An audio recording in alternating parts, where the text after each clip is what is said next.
Yo, what's going on YouTube? It's your boy Jan Moses here to cover a little My Team content and talk about the New York Knicks first round playoff matchup against the Philadelphia 76ers. I'm obviously a big New York Knicks fan. I've talked about that plenty of times here on this channel, and I'm really excited and pretty stressed over this series. So I want to share a few of my thoughts before the series tips off in a few hours. The Magic and the Cavs are probably in the middle of their game right now. I'm recording this video a little after 1 o'clock p.m. Eastern time, and I want to watch that series. I want to watch a lot of these series, actually. It feels like the first round of the playoffs this year, top to bottom, outside of maybe Celtics and Miami, are really good series. So, and even that, Boston-Miami series, I know Jimmy Butler's not playing and Terry Rozier's not going to play probably, but just because of what happened in the Eastern Conference Finals last year, it'll at least make that series a little interesting to watch. But before we get to the NBA talk, let's talk some My Team, because I haven't uploaded a video since last Tuesday where I covered the ratings for the new bold players that we got. And in that time, we've gotten a My Team playbook update, which covered what we could be getting during the playoffs, which I will talk about in a couple of minutes. I want to lead with the Gladiator collection that came out yesterday with this 100 overall point guard eligible LeBron James card. Really cool card. It just once again sucks that he's 100 rated, because that means maybe 3 people are going to have him and be able to use him all year, but a lot more than 3 people are going to be ripping packs chasing this card, which is pretty unfortunate. Once again, these special insert cards plague My Team Friday content, but I will say that, in terms of locking in this collection, these other special inserts, these Dark Matters, are actually pretty dope for the most part. I mean, I think a lot of people are apparently getting Patrick Ewing and Luol Deng when they're locking in this collection. I'd be cool with either. I mean, Luol Deng, really cool card. I mean, I like, 3-and-D defensive wings, and I feel like Luol Deng is going to probably be as good of a card in that role as we're going to get for a while, probably in My Team. And Patrick Ewing, I know he's, a card that a lot of people probably don't want to get, but I think the majority of people still need center help in My Team, myself included. I'm probably in the majority of people that are still running Galaxy Opal Marc Gasol at the center position. Now, I haven't played a lot of My Team online in the last week, but I want to play online tomorrow when I can hopefully stream, and I may lock in this collection tomorrow. And if I do, and I see Eastern Conference center number 33, I won't be that upset, because at least I get a New York Knicks legend in Patrick Ewing, and I get a center, which would really help me out. So tune in tomorrow if you want to see me potentially lock in this collection and get one of these cards. I don't know who I would want to get the most. I guess maybe Bol, just because he's, a fan favorite, and I'm sure he's going to play like the best card out of all these. But even a guy like Devin Booker would be a lot of fun to run. I haven't really used the top-end Devin Booker card this year, so we'll have to see how that goes tomorrow, I guess. But in the meantime, let's go to the pack market. I have a few unopened Gladiator packs that I was saving for this video. Let's go ahead and rip these very, very quickly. Let me know, by the way, down below in the comments, have you locked in this collection for one of those Dark Matters? Have you been ripping these packs? Because I've seen a number of people complaining that they've been getting pretty bad luck from ripping the Gladiator packs from the exchange, which is pretty unfortunate. I'm going to also throw any cards that we get out of here that are like Series 2 players into these exchanges for rubies, because I need rubies to do more of these Gladiator exchange packs, basically. Yeah, I mean, I don't know how good our pack luck's going to be. We've been pretty unlucky, I feel like, for the most part with these exchange packs, as we get Klay Thompson, and really sad to see Klay Thompson potentially play his last game with the Golden State Warriors and have it being a game where he shot, 0 of 10 from the field. Really tough scene. I really like Klay Thompson. I really appreciate his game a lot. Obviously, I feel like after the injuries that he had, I forget if he also had an Achilles, but I know he tore his ACL at least once, and I feel like ever since the ACL tear, he's really never been the same. I guess that was during the 2019 NBA Finals, right? That was the year where like everyone around Steph Curry collapsed, unfortunately. Kevin Durant collapsed. I think he ruptured his Achilles that year. Do I have anywhere to put this guy? Yeah, I can get a ruby. That's nice. Klay Thompson got injured. Kevin Durant got injured that series, and I feel like, KD's still been an absolutely elite scorer in the NBA, but Klay Thompson really fell off. He wasn't really known for being super athletic, but I feel like his lateral quickness and his defending ability fell off a cliff, which is really, really sad to see. It's also sad to see that we're not getting any shakes so far in these packs, but we're getting a bunch of sapphires. Can I put you in anything? No, I'm just going to quick sell everything here. All right. Are we going to get any shakes? Again, I've seen a lot of people on Twitter and the My Team subreddit complaining that these packs have not been leading to any shakes, which is very unfortunate because I don't know if I want to spend 500. Oh, I got a shake. And we get a pink diamond. I also have to get the pink diamond out of my deluxe pack that I'll probably get done on stream tomorrow because I have to get some online games in, and I have not played any online games this week. We get a Western Conference center. This is Derek Lively. So we get Derek Lively. I really like his Emerald card for a triple threat offline. I will definitely take a pink diamond out of one of these packs. I honestly did not expect to get any shakes out of those 6 or so packs that I've been opening. I still have one more left to open, so I will gladly take a Derek Lively. Can we clutch it out, though, with one more shake? And if not, maybe we'll do one quick exchange pack live here. We don't get anything here, which is unfortunate. Can I put you into an exchange for anything? I cannot. You know what? I'm going to probably save my exchanges for maybe more packs I can do on stream tomorrow for the viewers. So tune in then, I guess, if you want to see more packs. Let's transition now to the portion of the My Team playbook where we had the NBA playoff content mentioned. I want to quickly make sure that I'm recording, which I am. Shout out to me for having my shit together. Excuse my French. You can see here in the first sentence that they basically refer to us potentially getting moment cards because they talk about us getting rewards as players go off and have big performances. So I think we're either going to get moments cards or they'll give us like a string of challenges to try and like, you know, like let's say, I don't know, let's say Jalen Brunson has like 50 points in one of the games and the Knicks win against Philadelphia.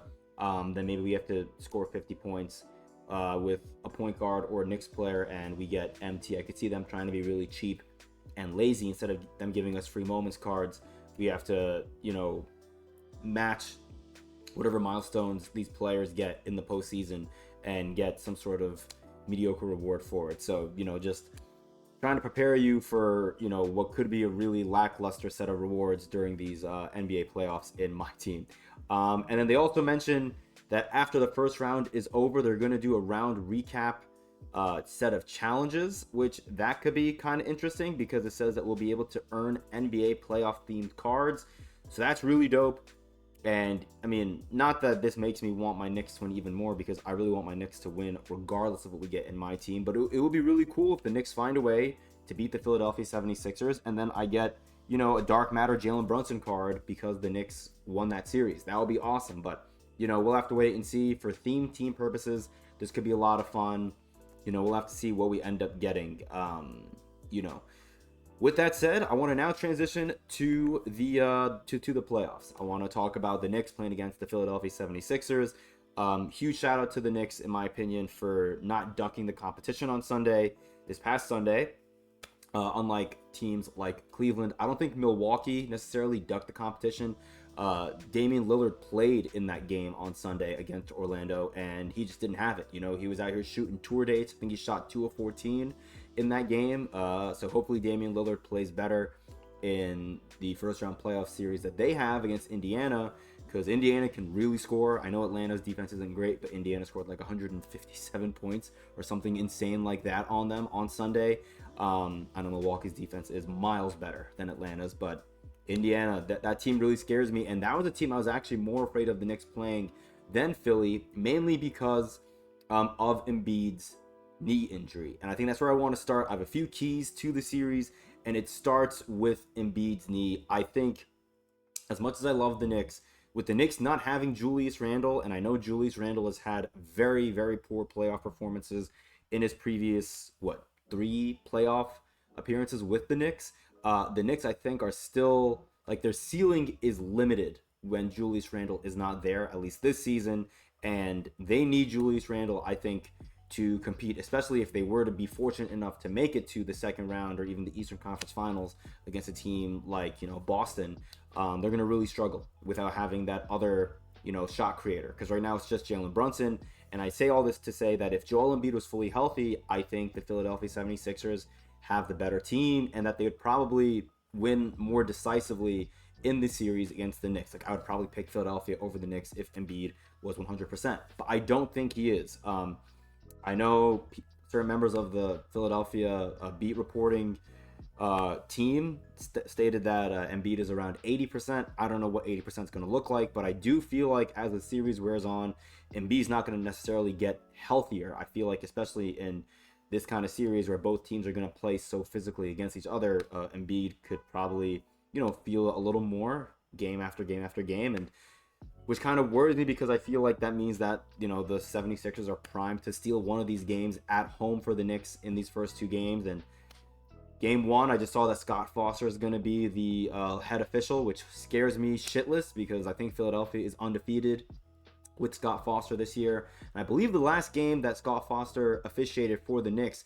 he kicked Josh Hart out of the game for an incidental kick to the head on Javonte Green, which I didn't love. Obviously, kind of, unfortunate, fortuitous, coincidental, whatever you want to term that as. But I'm really afraid that Joel Embiid, who I think he's an incredible player. I mean, obviously, he's the reigning MVP, I believe. And one huge part of his game is getting to the free throw line. And I'm afraid that today is going to be the day where Isaiah Hartenstein, who I think is a great defender at the 5, gets into foul trouble very quickly, and he has to sit for a Mitchell Robinson, who is not the same Mitchell Robinson before that ankle injury. I think his conditioning is not great right now, and so that kind of scares me.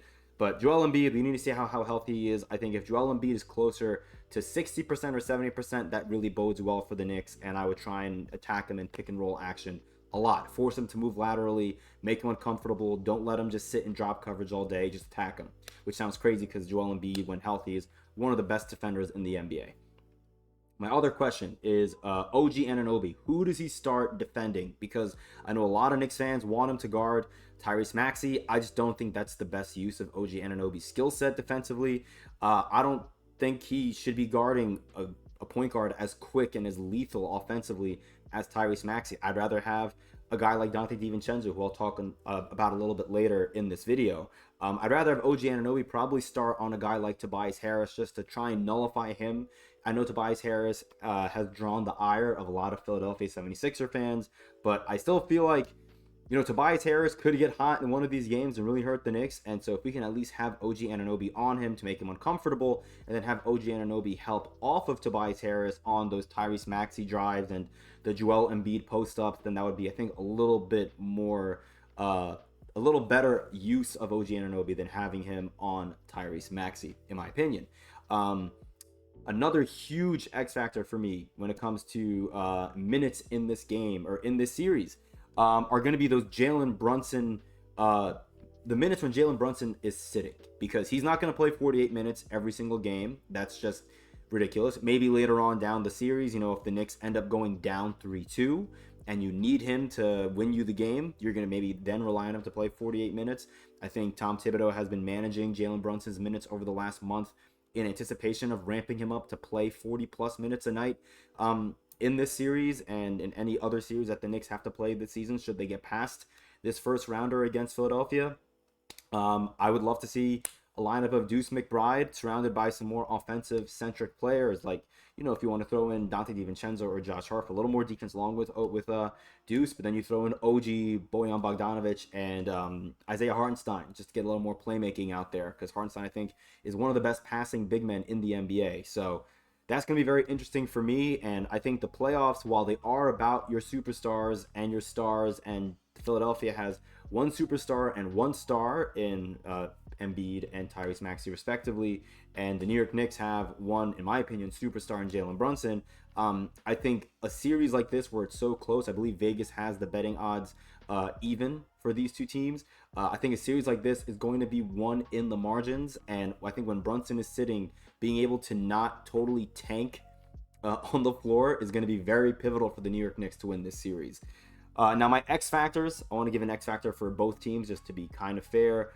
It's kind of tough for me to pick one for the Knicks because you could pick Josh Hart. The Knicks are a very good offensive rebounding team, and Josh Hart even though he's only 6'4", is a huge part of that. Philadelphia is not a great defensive rebounding team. I know Embiid had 15 rebounds on Wednesday against Miami, but I think that's because he's just so much taller than everyone else on Miami. I mean, Miami's their starting center is Bam Adebayo, who's 6'9". Embiid's like a 7-footer, maybe even taller than that. So we need to see the Knicks get multiple possessions out of every time they're going down the floor. If you can get an offensive rebound, every couple possessions, that would go a huge way. I think, for the Knicks winning. I believe Miami had 18 offensive rebounds on Wednesday against Philadelphia. So really need to see the Knicks absolutely crush in that regard. And Josh Hart would be a huge key for that. OG Anunoby really needs to have a good series. He's playing against his former coach in Nick Nurse. And Nick Nurse, I feel like, used OG Anunoby specifically as a 3-and-D wing. Maybe didn't give OG Anunoby the offensive liberty to do what he wanted. Maybe, to try and create a little more. OG's shown some flashes here and there of being able to create a little bit of offense for himself. He has a little step back in the mid-range that he's been hitting a little bit here and there, being used a little more as a slasher. And I would not be shocked if OG, in light of that and in light of him, heading into this offseason where he's going to be, chasing a lot of money for his next NBA contract. I think it's going to be very big for OG to showcase his offensive talents, because we all know he's an all NBA, first team all NBA level defender, all defense, I mean. And we need to see a little more from him offensively in this series to really help Jalen Brunson out. My X factor ultimately is going to be Donte DiVincenzo. DiVincenzo had a really bad postseason, shooting wise at least, for Golden State, I want to say, last year. I think he had a really good game in his final game that Golden State was eliminated in, but DiVincenzo, I think he's been one of the best, or at least, in the top 10 3-point shooters this year. And defensively, he's really scrappy. I would put him on Tyrese Maxey. So if he can do a solid job of at least slowing down Tyrese Maxey a little bit, because I don't think anyone on the Knicks can really nullify Tyrese Maxey. I don't think a lot of players in the NBA can nullify Tyrese Maxey. I think the Knicks' best defender on him could end up being Deuce McBride, and maybe he ends up being a player who gets more minutes as the series goes on. But I would like to see Donte DiVincenzo, at least today, start by defending Tyrese Maxey and, take it from there. And then hopefully on offense, it can't be Brunson, as I said, going down the floor, creating every single time. Brunson's one of the highest usage players in the NBA. Would love to see Donte DiVincenzo and OG Anunoby help take that offensive load off of his shoulders and, get some, get some quality offensive looks, hopefully shoot some 3-pointers. Really need Devo to help the Knicks out. For Philadelphia, Batum is very interesting to me. I know he was the hero on Wednesday night for the Philadelphia 76ers with those 6 3-pointers, but defensively, he's incredible. And one thing Philadelphia can do that really scares me is throw length at Jalen Brunson. They've started Kelly Oubre on him for, I think, a good amount of the season. And Kelly Oubre, I think, did a pretty solid job against Jalen Brunson. But I think if Philadelphia wants to win, and if I see this, it's going to scare me quite a bit, they're going to put Nick Batum on Brunson, especially in the clutch, because you saw what Batum did on Tyler Hero down the stretch in the clutch on Wednesday against Miami. And I think Batum, while he's older, he's very crafty. He's a veteran, been in the league for a long time, and I still think he's a really good defender. So Batum does scare me. If they put him on Jalen Brunson, it's going to be very tough for Brunson, I think, to get comfortable offensively, looking for those little pocket floaters and stuff like that. But Buddy Hield is going to be my main X factor for Philadelphia, and it's really simple. If he can get hot in a couple of games with his 3-pointer, the Knicks are going to have to respect him. They're not going to be able to leave him open at all, and that's going to leave the lane a little less clogged for guys like Tyrese Maxey and Joel Embiid to operate offensively.